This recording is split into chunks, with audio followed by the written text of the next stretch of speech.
Во текот на следната година владата донесе одлука да набави 100 возила за итната медицинска помош и вредноста на тој проект е, мислам, околу 7,5 милиони евра.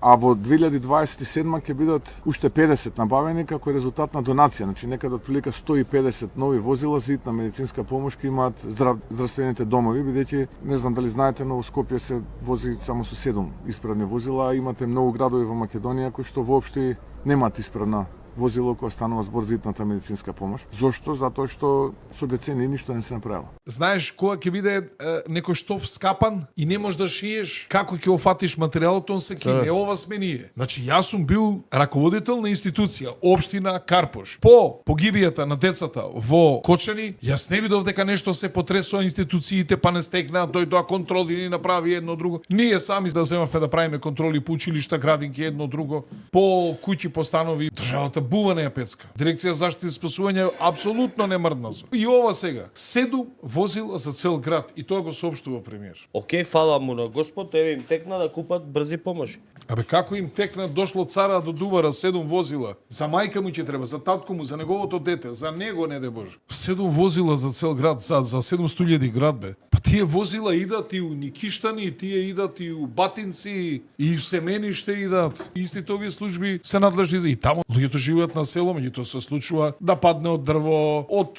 домашни животни да го повреди, сам да се само повреди и нив им се случува изливи, срцеви удари, тешко болни и така натаму. Таму треба брза помош.